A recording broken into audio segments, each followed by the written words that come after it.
The living room felt smaller than usual that afternoon, or maybe it was just the three of us in it that made the air feel tight.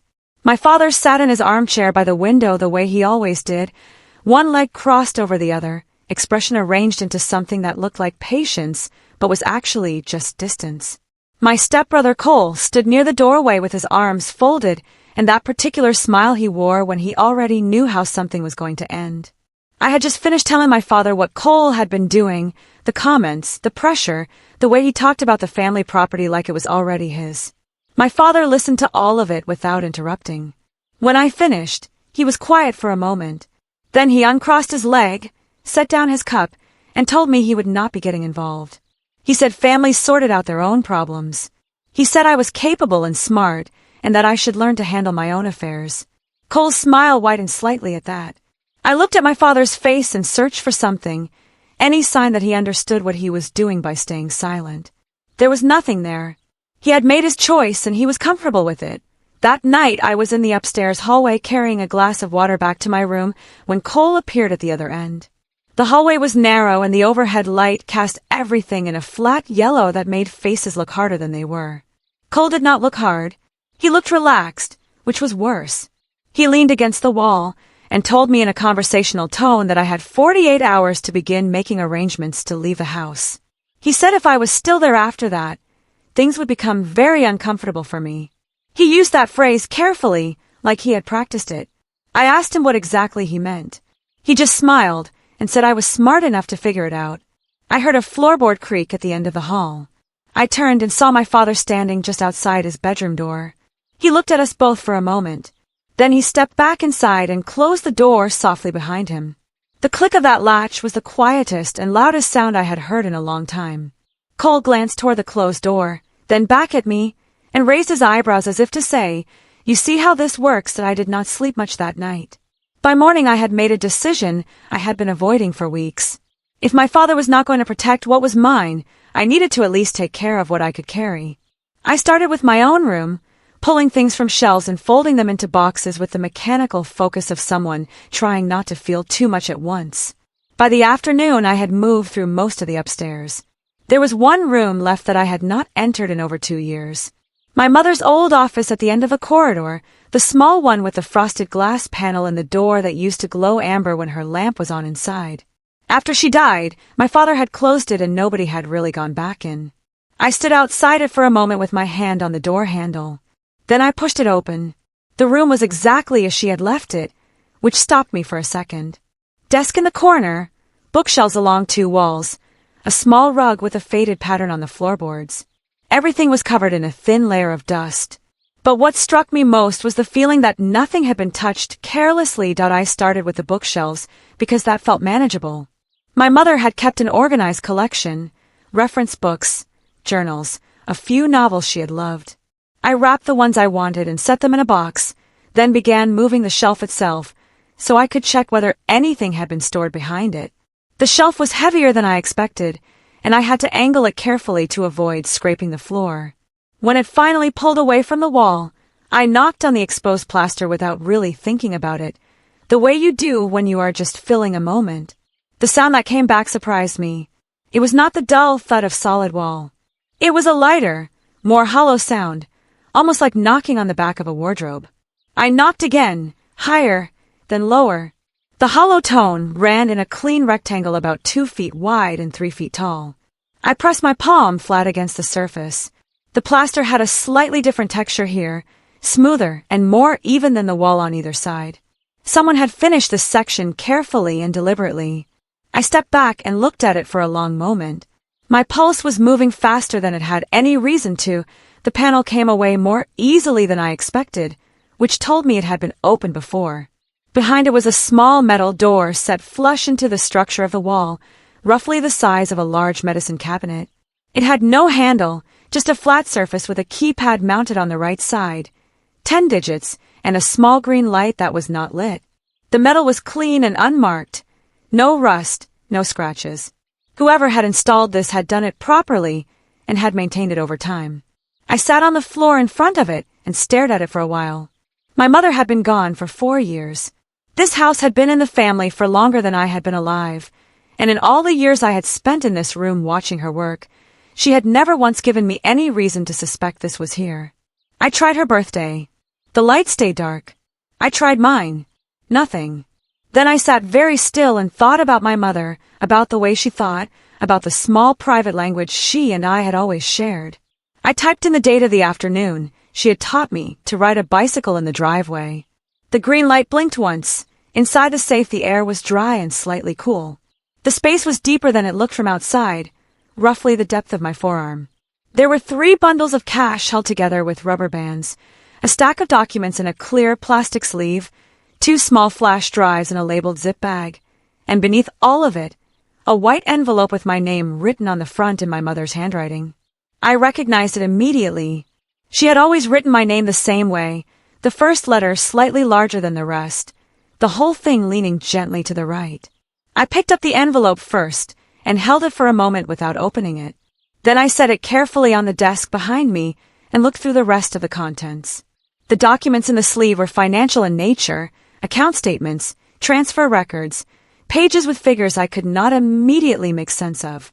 The flash drives were labeled in my mother's handwriting too. One said records. The other said read this first. I placed everything on the desk in a careful row. Then I picked up the envelope again, sat down in my mother's chair and opened it. The letter was 2 pages, written in my mother's careful, unhurried handwriting. She began by saying she hoped I would never need to read it. She said she had built the safe years ago, quietly, without telling my father, because she had learned over time that a woman needed at least one place that was entirely her own. She said she was not writing because she was afraid of my father, but because she understood him, and understanding someone clearly sometimes meant preparing for the version of them you hoped would never appear. She said if I was reading this letter, that version had appeared. She told me the safe contained things she had collected carefully over many years. She said some of it was simply money she had set aside from her own earnings, her protection. She called it, a word she underlined once. She said the rest was something she had stumbled onto by accident and had spent a long time deciding what to do with. She told me not to be frightened by what I found. She told me to be careful, methodical, and to trust my own judgment above everything else. The letter ended with a sentence I had to read 3 times before I could keep moving. That I stayed in that office until the sun went down. The flash drive labeled Read This First contained a folder with scanned documents organized by year going back nearly a decade. I worked through them slowly, starting from the earliest files. At first they looked like ordinary bank records, accounts in my father's name, regular deposits and withdrawals. But as the years progressed, patterns appeared that did not match what I knew about our family finances. There were transfers between accounts I had never heard of, amounts that moved in and out with a regularity that did not look accidental. My father had told us for years that money was tight, that the family had stretched itself thin on various investments that had not worked out. I had believed him because I had no reason not to. The records on this drive told a different story. The amounts involved were not small. By the time I reached the most recent files, the figures had grown significantly. I sat back in my mother's chair and rubbed my eyes. Outside the window the garden was going dark. Somewhere in the house I could hear Cole moving around downstairs, the particular heavy tread of someone who considered every floor they walked on to be theirs. Did I put the flash drives in my pocket and lock the safe before leaving the office? At dinner that evening my father talked about a repair that needed doing on the back fence and asked Cole if he had called the contractor yet. Cole said he would do it tomorrow. They discussed it for several minutes. I ate without contributing to the conversation and watched them both across the table. My father looked the same as he always did, assured and comfortable, a man at ease in his own house. I thought about the figures on those documents. I thought about every time he had reminded me that money was scarce, every time a request I had made was declined with a patient explanation about financial constraints. I thought about my mother sitting in that small office with the amber glow under the door, quietly and methodically building something my father did not know existed. She had understood something about him that had taken me, until this moment, to fully grasp. The family was not struggling. The family had never been struggling. One member of it had simply decided that what he held, he would hold alone. I finished my dinner, said good night, and went back upstairs to think. The second flash drive, the one labeled records, took me longer to get through because the documents were denser. These were not simple bank statements. They were transfer records between what appeared to be shell companies, accounts registered in names I did not recognize, and correspondence between my father and at least two other parties discussing the movement of funds in language that was careful in the particular way that language gets when people know they are doing something they cannot say plainly. My mother had included a handwritten index at the front of the folder listing each document with a brief description. She had done this work thoroughly and without visible emotion, the way she had approached most difficult things in her life. The offshore accounts she had flagged ran into figures I had to read twice. I found myself thinking about a conversation I had overheard years ago between my parents, late at night, my father's voice low and clipped, my mother's completely silent. I had assumed it was an ordinary disagreement. Now I wondered what she had known by then and what she had already started doing about it. The documents suggested she had been gathering this information for at least 5 years before she died. She had been very patient. She had also been very afraid. Cole found me the following morning in the kitchen before my father came downstairs. He poured himself coffee without offering me any and leaned against the counter in that way he had of taking up more space than he needed. He said he had been doing some research. He said the land the house sat on had been assessed recently, and the figure was considerably higher than most people in the family realized. He said a developer had already expressed interest, and that the process would move quickly once the property was in the right hands. He said it casually, the way you might discuss selling a car. I asked him what he meant by the right hands. He smiled and said he meant someone who actually understood business, who could make decisions without getting emotional about bricks and old furniture. I looked at him and said nothing. He took a sip of his coffee and said the 48 hours he had mentioned was now closer to 24. He said the paperwork he needed me to sign was straightforward, and that he would leave a copy on the hallway table for me to look over. Then he set his mug in the sink without rinsing it and walked out through the back door that I went to my father after lunch. I found him in the garden, which was where he went when he wanted to appear unhurried. I told him what Cole had said about the property, about the developer, about the paperwork he expected me to sign. My father listened with the expression he used when he had already decided the outcome of a conversation before it began. When I finished, he was quiet for a moment. Then he said Cole was simply trying to be practical. He said the house was a large responsibility and that managing it required a certain kind of focus. He said I had always been more interested in other things. He said this in a tone that was almost kind, which made it harder to argue with. I asked him directly if he knew Cole was planning to force a sale of the property. He said force was a strong word. I asked him if he supported it. He said he thought it was worth considering all options. Then he turned back to the garden and picked up the tool he had set down when I arrived. The conversation was over. I walked back inside and went upstairs and sat on the edge of my bed. I was not angry. I went back to my mother's office that evening and searched the safe more carefully this time. I had been focused on the documents and the flash drives during my first visit, but there was a small section at the back of the safe I had not fully examined. Behind the document sleeve I found a second envelope, smaller than the first, sealed with tape rather than glue. On the front my mother had written in her careful hand, "For when everything becomes clear."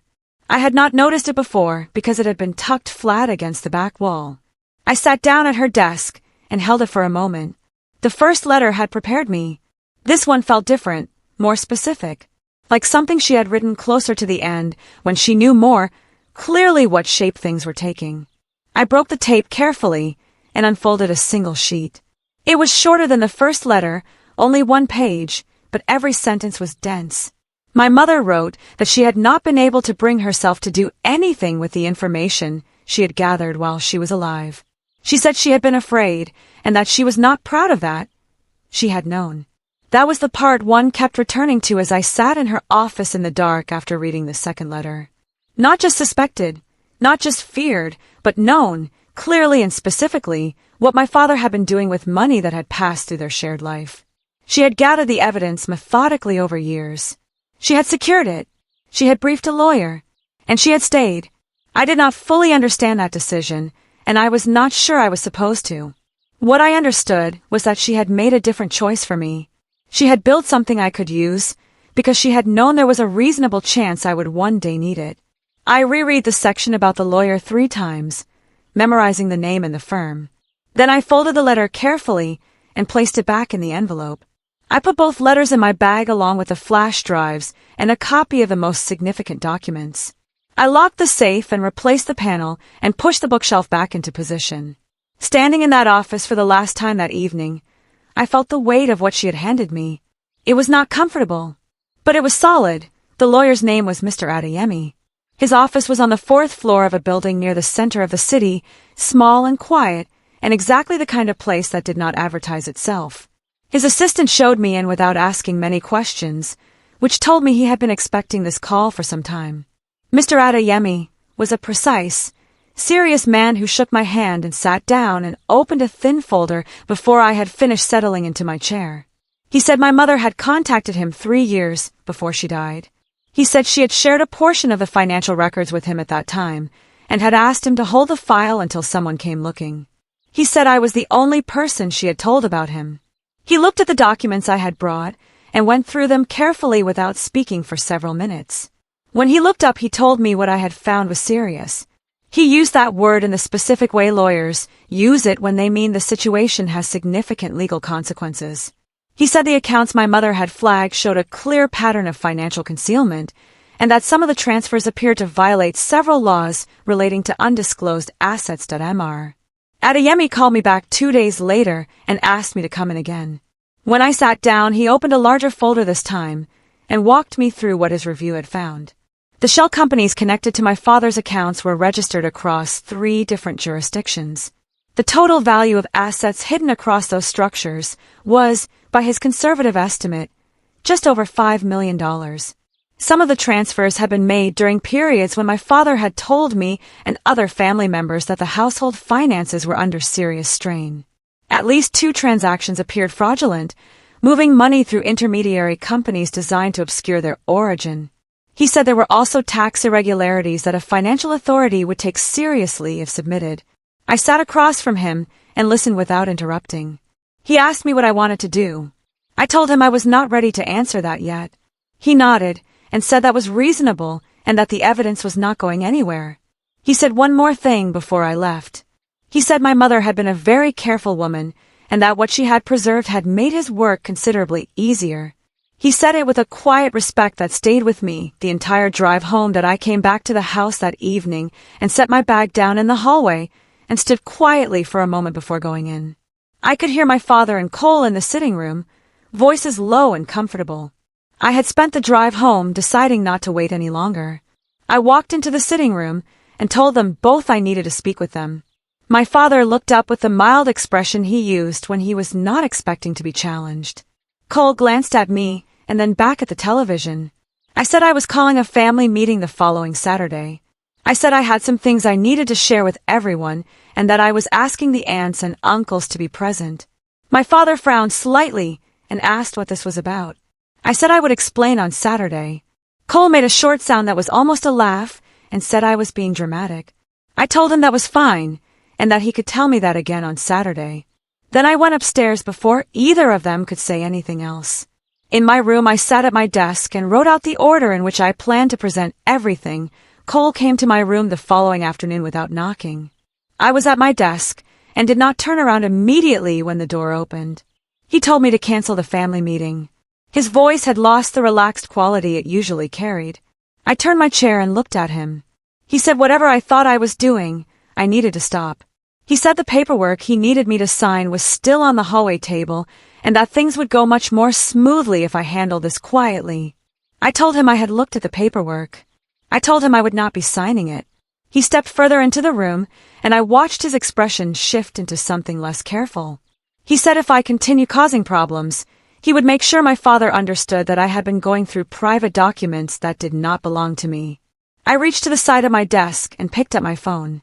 I told him I wanted to make sure I was hearing him correctly, and I pressed record. I asked him to repeat what he had just said about the paperwork and about going through private documents. He stared at the phone for a moment. Then he walked out without another word. The recording was not long, less than 3 minutes, but Mr. Adeyemi said it was useful when I sent it to him that evening. He said it corroborated a pattern and added context to the documents. I also told him about the earlier conversation in the hallway when Cole had given me the 48-hour ultimatum and he asked me to write that down as a detailed account while it was still fresh.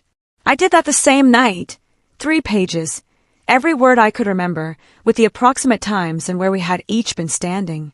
I had also started keeping a daily log of every interaction with Cole, short notes with dates and times, the kind of record that looked unremarkable on its own but added up over time to something harder to dismiss. Mr. Adeyemi said that was exactly the right approach. He said we were nearly ready. He said the family meeting I had called was actually well-timed and that I should let it proceed exactly as planned. He had one suggestion about how to open it that I wrote down and read back to him twice to make sure I had it right. When I hung up, I sat at my desk for a while in the quiet house. Saturday was 4 days away. On Thursday evening, I went back to the safe one final time. Mr. Adeyemi had asked me to retrieve the original documents rather than copies for the meeting, and I wanted to check that everything was in the order I needed. I moved the bookshelf, removed the panel, and opened the safe. Everything was exactly as I had left it. I took out the document sleeve, both flash drives and the 2 letters. I held my mother's letters for a moment, the first one with my name on it, and the second one sealed with tape. Then I placed them carefully in a folder inside my bag. The cash I left where it was. The total across the 3 bundles was not enormous, but it was not nothing either, and Mr. Adeyemi had said to leave it untouched for now as it formed part of the documented picture. I closed the safe and replaced the panel and moved the bookshelf back for what I expected would be the last time. Then I sat at my mother's desk in her quiet, preserved office and thought about her for a while. She had built this room into something more than a place to work. The family meeting was set for 2 in the afternoon. By 1:30, 7 people were already seated around the dining table, aunts and uncles who had driven in that morning, a cousin who had arrived the night before. My father sat at the head of the table, looking composed. Cole sat beside him with his arms folded and an expression that suggested he was prepared to be unimpressed by whatever I had planned. I had set nothing on the table yet. The folder was on the sideboard behind me. I offered tea and made small conversation until the last person arrived and settled. Then I stood at the end of the table opposite my father and said I wanted to thank everyone for coming. My father nodded with the slight impatience of a man who believes he already knows the outcome. I said I had called them together because there were things about our family finances that every person deserved to understand clearly. Cole shifted in his seat and looked at me with narrowed eyes. My father's expression stayed still, but something behind it changed, that familiar small tightening I had watched for years without knowing what it meant. I turned to the sideboard, opened the folder, and placed the first document face up on the table. The room changed as people read. It did not change loudly. It changed the way rooms do when a truth arrives that everyone has to process at their own pace. My aunt, who had always been closest to my father, put down the page she was holding and looked at him across the table. My cousin leaned over to read the account summary more carefully and then sat back slowly. My father's expression had gone from composed to something I could not immediately name, a particular stillness that was not calm. Cole had stopped looking unimpressed. He was reading one of the Shell Company documents with focused attention, which told me he had not known the full scope of it either. I said nothing while people read. I had learned that from Mr. Adeyemi, who had told me that evidence presented calmly in silence lands harder than evidence presented with emotion. When most people had put their pages down, I said that what they had just seen represented assets accumulated and hidden over more than a decade. I said my mother had gathered this information herself and had preserved it carefully because she believed the truth deserved to exist somewhere, even if she could not say it out loud. My father finally spoke then. My father did not shout. That was not his way. He sat very still and spoke in a measured tone and said the documents had been obtained improperly and that he intended to speak with a lawyer. I told him Mr. Adeyemi already had the originals and had been reviewing them for several days. Something moved across my father's face at the mention of that name, a recognition that told me my mother had been right about Mr. Adeyemi being known to him. Cole pushed back his chair and said this whole thing was designed to embarrass the family and that I was doing it out of resentment. My uncle, a man who had barely spoken in the 2 hours we had been sitting there, looked at Cole steadily and said he did not think that was what was happening. The room was quiet for a moment. Then I set the last document on the table. It was not a financial record. It was a copy of a letter my father had written years ago to one of the intermediary companies, authorizing a specific transfer, in his own handwriting, with his signature at the bottom. My father looked at it on the table. He did not touch it. I told him Mr. Adeyemi's recommendation was straightforward. When the others had gone, my father and I were alone at the table for the first time in years in a way that felt real. He sat at his end, and I sat at mine, and the documents were still spread between us. He did not try to deny anything. I think by that point denial had become something he no longer had the architecture for. Instead, he asked me what I wanted. I told him clearly. I told him I wanted the house to be legally and fully transferred into my name, reflecting what my mother had always intended and what was supported by the record she had left. I told him I wanted the financial irregularities handled through proper legal channels with Mr. Adeyemi overseeing the process, and I told him that Cole needed to be removed from any claim or connection to the family property going forward. I said if he agreed to those terms and cooperated fully, Mr. Adeyemi would work within the legal framework in a way that managed the exposure carefully. I said if he did not agree, the documents would go to the relevant financial authorities without further delay. My father looked at the table for a long time. The legal transfer took 4 months. Mr. Adeyemi managed the process with the same quiet precision my mother would have appreciated. My father cooperated, not warmly but consistently, which was enough. Cole left without a formal confrontation, which surprised me until Mr. Adeyemi explained that Cole had his own reasons for not wanting the financial records examined too carefully. He did not elaborate and I did not push. The house became mine on a Tuesday morning in early spring, the kind of day that feels ordinary from the outside and is anything but. I signed the final documents in Mr. Adeyemi's office and drove home in the kind of silence that is not empty. That afternoon, I went back to my mother's office and stood in the doorway for a while before going in. The bookshelf was still against the wall. The safe was still behind the panel. I was going to keep it there, not because of what was inside it, but because of what it represented. My mother had built that space out of patience and foresight, and a love that had found a way to reach me even from 4 years away. She had not been able to protect herself the way she deserved, but she had made absolutely certain she could protect me.